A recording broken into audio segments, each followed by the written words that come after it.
Assalamualaikum warahmatullahi wabarakatuh.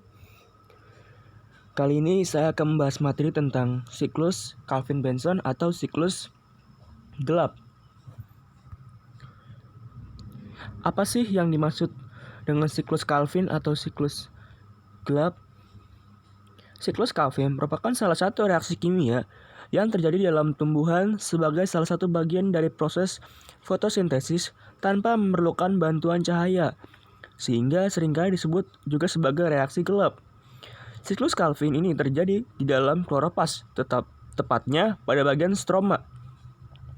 Reaksi ini ditemukan oleh Melvin Calvin dan Andre Benson. Karena itu, reaksi gelap ini disebut juga reaksi Calvin-Benson.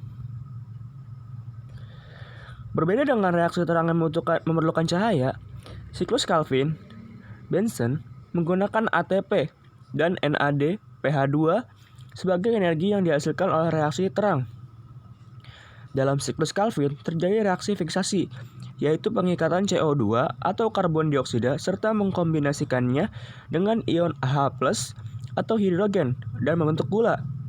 Gula yang dihasilkan tersebut kemudian akan diubah menjadi nukleotida, asam amino, dan pati, dalam kurung yaitu gula yang lebih kompleks. Proses tahapan terjadinya siklus Calvin atau reaksi gelap. Secara umum, reaksi gelap atau siklus Calvin-Benson dapat dibagi menjadi 3 tahapan, yaitu fiksasi, reduksi, dan regenerasi. Pada fase fiksasi, 6 molekul ribulosa di fosfat mengikat 6 molekul CO2 dari udara dan membentuk 6 molekul beratom Ca6 yang tidak stabil. 6 molekul beratom Ca6 yang tidak stabil tersebut itu kemudian pecah menjadi 12 molekul beratom C3 atau yang dikenal sebagai 3 asam fosfogliserat atau APG atau PGA. Catatan, dengan terbentuknya PGA yang beratom C3, inilah maka tanaman yang melakukan fotosintesis menghasilkan PGA pada fiksasi kemudian disebut tanaman C3. Selanjutnya, 3 asam fosfogliserat ini mendapat tambahan 12 gugus fosfat dari penguraian 12 ATP menjadi 12 ADP dan membentuk 1,3 bifosfogliserat atau PGA 1,3 bifosfat. Kemudian 1,3 bifosfogliserat masuk ke dalam fase reduksi, di mana senyawa ini mendapatkan ion H+ dari reduksi Na2PH2 yang kemudian berubah menjadi NAD+. ATP dan NADPH yang digunakan berasal dari produk reaksi terang itu sebanyak masing-masing 12 ATP dan 12 molekul NADPH.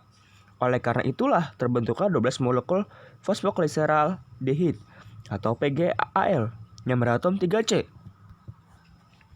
Selanjutnya, terjadi sintesa 2 molekul fosfogliseraldehid melepaskan diri dan menyatu diri menjadi 1 molekul glukosa yang beratom 6C atau C6H12O6. 10 molekul fosfogliseraldehid yang tersisa kemudian masuk dalam fase regenerasi, yaitu pembentukan kembali ribulosa difosfat atau RDP atau RUBP. Pada fase ini, 10 molekul fosfogliseraldehid berubah menjadi 6 molekul ribulosa fosfat. Jika mendapat tambahan gugus fosfat, maka ribulosa fosfat akan berubah menjadi ribulosa difosfat atau RDP. RDP atau RUBP tersebut kemudian kembali akan mengikat CO2 lagi dan terulang seterusnya. Terima kasih atas perhatiannya. Semoga materi yang saya sampaikan dapat bermanfaat bagi kalian semua. Sekian dari saya. Wassalamualaikum warahmatullahi wabarakatuh.